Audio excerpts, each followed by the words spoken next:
Source 1. Read the journals of Lewis and Clark. The selection, the Journals of Lewis and Clark, consists of several journal entries made by Meriwether Lewis and William Clark during the 1804-1806 exploration of the American West. President Thomas Jefferson had hired his secretary, Meriwether Lewis, to put together a corps of discovery. Its purpose was to map new territories in the West. Lewis had chosen Clark to share leadership responsibilities. Along the way, the explorers would describe the Native American groups they met and identify plant and animal life that had never before been scientifically recorded. Note: these journal entries were written almost 200 years ago. For ease of use, the versions include modernized spellings, capitalization, and punctuation. Some words in the excerpts are no longer in common use. The Journals of Lewis and Clark. For more than a year, the Corps of Discovery travel on the Missouri River. They spend the winter in North Dakota. Here they hire two interpreters. One is the fur trader named Charbonneau. The other is his wife, Sacagawea. In the spring and summer, the group travels to the Missouri. They go farther than any other white men have ever traveled. Then the Rocky Mountains loom before them. At the distance of 4 miles further, the road took us to the most distant fountain of the waters of the mighty Missouri, in search of which we have spent so many tiring days and restless nights. Thus far, I had accomplished one of those great objects on which my mind has been unwaveringly fixed for many years.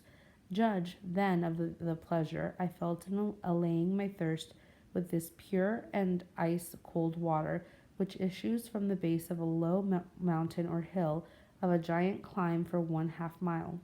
The mountains are high on either hand, except this gap at the head of the stream through which the road passes.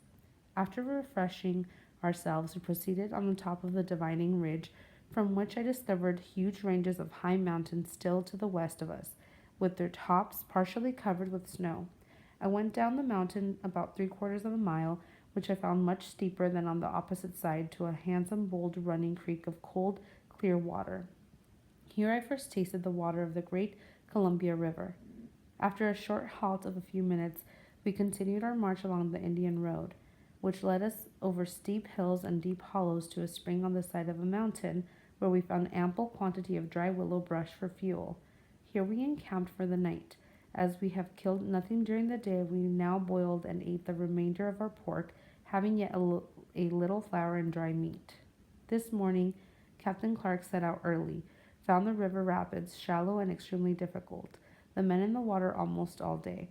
They are getting weak, sore, and tired. They complained of being tired, to which the navigation subjected them, and wished to go by land.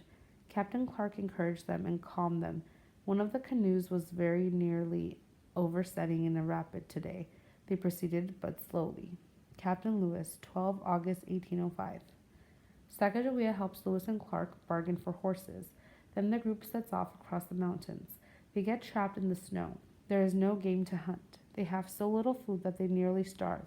At last they find their way through the pass. They learn to make and move the canoes.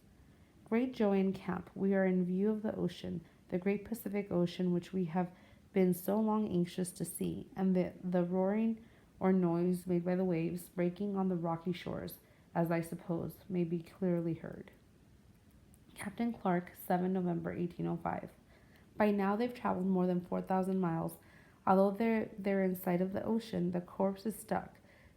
Terrific storms rage. The storms keep them encamped for weeks.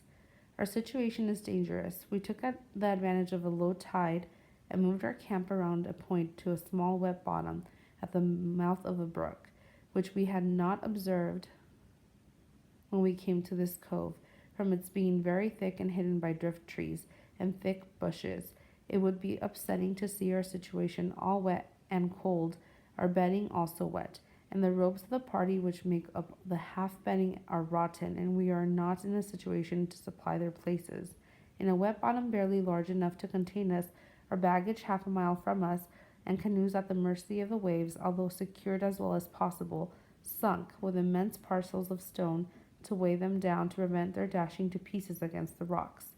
One got loose last night and was left on a rock a short distance below, without receiving more damage than a split in her bottom. Fortunately for us, our men are healthy. Captain Clark, 12 November 1805.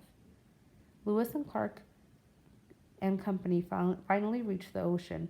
They build a place to stay for the winter. Here they rest and prepare for their trip home. On September 23, 1806, after 2 years and 4 months, they return to St. Louis.